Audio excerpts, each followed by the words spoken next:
السلام عليكم ورحمة الله وبركاته. أهلا بيكم في حلقة جديدة من برنامج الكرباج. الحقيقة النهاردة حلقة حزينة جدا، حزينة على حال الكرة المصرية وانهيار أكبر أندية الكرة المصرية، بعبع القارة، النادي الأهلي. نادي صن داونز النهاردة بيتلاعب بالنادي الأهلي. إيه السبب؟ وإيه اللي حصل؟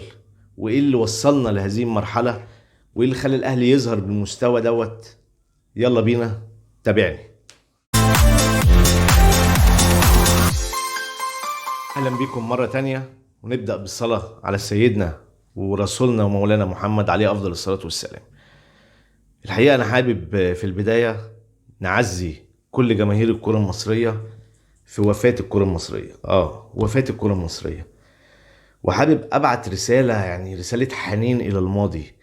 جيل من العظماء، جيل يعني من الرجال، محمد شوقي، حسام غالي، عماد متعب، ابو تريكة، فلافيو، جilberto، يعني وكتير، وشادي محمد، ووائل جمعة، ومش عايز انسى حد خالص. لكن بقول لهم بجد انتوا كنتوا رجالة، بجد انتوا امتعتونا قوي قوي، لكن عذبتونا لان حسستونا ان الكرة سهلة قوي.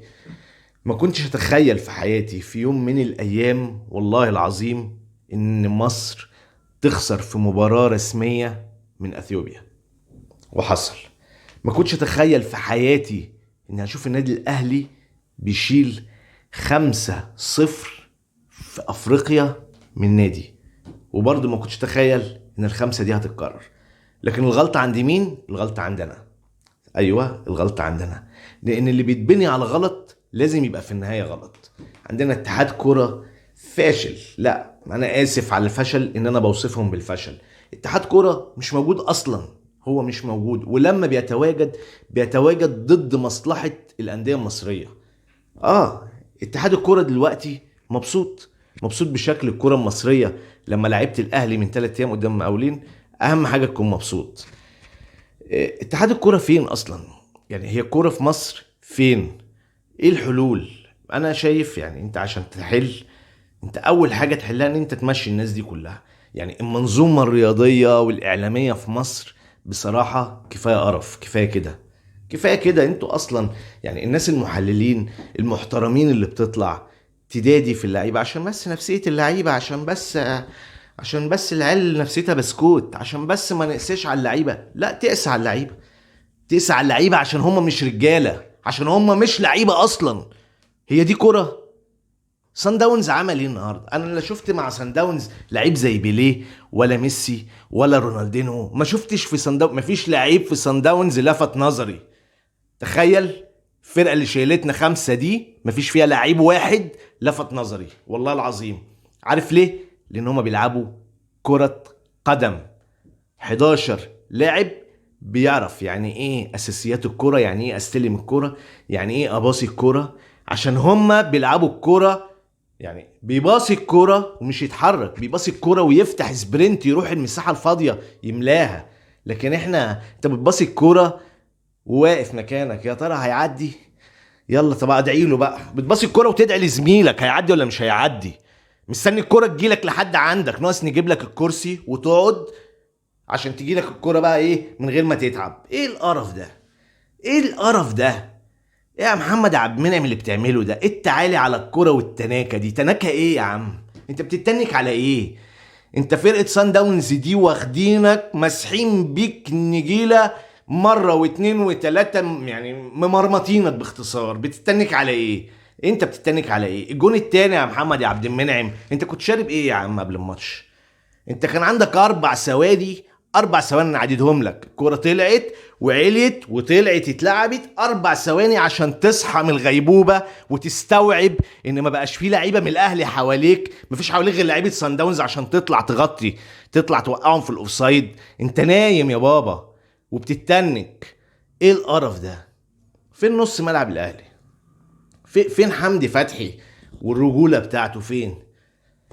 يعني بص، يعني لو هنتكلم على الفنيات فانا هقول لك ان مفيش كوره اصلا. الاهلي ما قدمش كوره، دي فرقه مدارس راح بتلاعب فرقه محترمه، فرقه تكتيكيه محترمه، واقفه على رجليها، عارفه هي مين وهتلاعب مين. هم عارفين هم مين، وعارفين ان هم هيلعبوا فرقة مجرد اسم، لكن عناصر جوه الفرقة لا، مفيش رجالة اصلا. احمد عبد القادر نازل بتعمل ايه؟ علي معلول فين يا علي؟ فين رفعاتك يا علي؟ يعني انتوا يا جماعه يعني بترفعوا. انا مش عايز اتكلم لا على الرفع بقى ولا على الشوط، احنا ما شفناش شوطه على الجون من بره ال 18. محمد يا شناوي الكوره، يا محمد يا شناوي يعني جونين تسأل عنهم، محدش بقى يقول لي اصل الكوره جامده، اصل الكوره كانت لابسه نضاره وهي رايحه فافتكرها ان هي زميله. محدش بقى يقول لي الكلام ده. محمد الشناوي الكوره فوق دماغك، الجون التاني في المقص وانت مش واقف في نص الجون، انت واقف في الزاويه اللي دخلت فيها الكوره، ما حاولتش حتى عليها. الكوره من حوالي 38 ياردة، ما حاولتش حتى عليها. ايه ده؟ الجون الاول برضو ايه يا محمد يا شناوي؟ هتصد ايه طيب؟ هتصد فين؟ هتصد امتى؟ إيه الاهتزاز ده؟ وايه الرخوه دي؟ ده ارتخاء، ده اسمه ارتخاء كروي. ارتخاء كروي. لا، انتوا مش عارفين تسترجلوا في الملعب. يا اخي ما تسترجلش، باصي الكوره مش عارف تباصي. الشناوي خسرانين ثلاثة وبيضيع وقت، يحط الكوره ويبص، استنى كده، لا انا استنى، انا هعمل اسيست عالمي، هوب بره. ايه القرف ده؟ ايه القرف اللي انتوا عملتوه ده؟ يعني انا مش عارف اقول ايه. اصل لو هتكلم على لعيب ههين لعيب. مش هتكلم ومش هنتقد، لان الموضوع ما فيهوش انتقاد، فيه اهانه. يعني انا مش عارف ده دفاع ولا فين الفرقه اصلا. هو كنا بنلعب بخط نص؟ يعني كان في اصلا فرقه بتلعب؟ العيال بتوع صن داونز بياخد الكوره الراجل ويروح ويعدي، ايه ده؟ يعني ايه المرمطه دي؟ انتوا واقفين 8 لعيبه في حوالي يعني اقل من 10 ياردة وما بتعرفوش تاخدوا الكرة. ايه القرف ده يا جماعة؟ طب بطلوا كورة، ما تلعبوش كورة. يعني كل واحد فيكم بقى مليونير، روح يا عم افتح لك ملعب والعب فيه براحتك، ما تقرفوناش احنا. لكن انا في الاول وفي الاخر انا مش هلوم على اللعيبة، لان بص، لعيبة الاهلي زي لعيبة الزمالك زي لعيبة الاسماعيلي زي لعيبة، بص الفرز ده، العيال دي فاشلة، الكرة المصرية فاشلة. إدارة الكرة المصرية وصلتنا للمستوى ده، اتحاد الكرة الشباب الرياضة وصلونا للمستوى ده. السبوبة والمدارس اللي بفلوس، المدارس اللي بتدفع لمسؤولين عشان خاطر يدولهم تصاريح فيفتحوا مدارس عشان يعملوا فلوس. ما هو محدش يقنعني ان احنا اكتر من 100 مليون مش عارفين ننتقي منهم 11 راجل، 11 واحد يلعب كورة. ما انا بقول لك صن داونز لا فيهم مارادونا ولا فيهم ميسي ولا فيهم محمد صلاح، ولا ما فيهمش حاجه. هم لعيبه بتلعب كوره بشكل جماعي، بيقفوا صح، بيتحركوا صح، بيباصوا صح. ايه ده؟ فين يعني الشباب والرياضه فين؟ هو انتوا بتعملوا ايه في المدارس؟ يعني ايه النشاط الرياضي اللي بتعمله الشباب والرياضه في المدارس؟ ايه النشاط الرياضي؟ انا عيالي في مدارس حصه الالعاب دي بياخدوها حصه فاضيه، بيقعدوا في الفصل يرسموا. انتوا فين الناس اللي بتخوض الكرة المصرية؟ فين؟ ايه ده؟ مين طيب هيقول لكم؟ يعني انتوا امتى طيب هتوقفوا الكلام ده؟ يعني امتى هتحس ان انت انسان فاشل وما عندكش ذمة ولا ضمير فتسيب مكانك لحد يجي محترم يخدم؟ امتى؟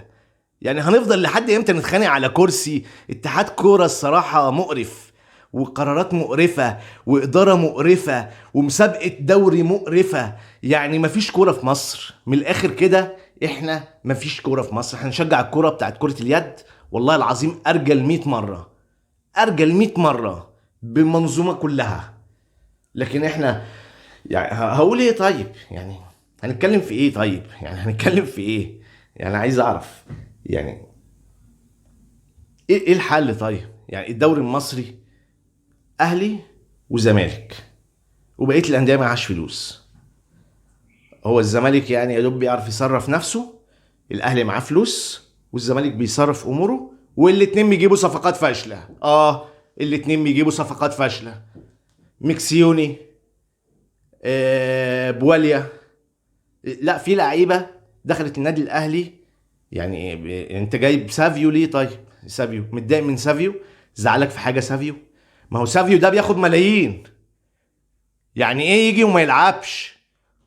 ولو هو ينفع يلعب يعني ايه ما يلعبش؟ ولو هو ما ينفعش يلعب يعني ايه يجي؟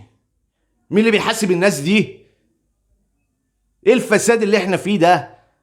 بص، في النهاية انا مش حابب اتكلم اكتر من كده، عشان الكلام اكتر من كده هيجيب غلط. خلاص يعني، هي دي مش كورة.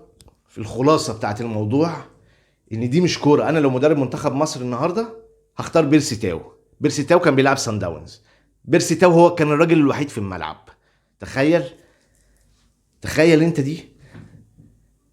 يعني لا تغييرات. بص، عليه العوض ومنه العوض، وحسبي الله ونعم الوكيل في كل مسؤول مش محترم. كل مسؤول مش محترم، فاسد، جاهل، قاعد في كرسيه لمجرد الكرسي، ويوصل الكرة المصرية للمستوى ده. وفي النهاية شوفوا النماذج المحترمة. شوفوا السنغال بتلعب، يعني بتشتغل بقالها كام سنة عشان توصل للمستوى اللي هي فيه ده، مش صدفة. ها، شوف المغرب عملت ايه. ها، شوف الدولة المغربية عملت ايه. عملت مدارس كورة، طلعت لك سفيان بوفال، طلعت لك أناحي، طلعت لك نجوم راحوا مربع الذهبي في كأس العالم. انت طلعت لنا ايه؟ طلعت لنا قفشة، محمد عبد المنعم، وزيزو، يعني هقول ايه؟ طيب، حسبي الله ونعم الوكيل فيكم.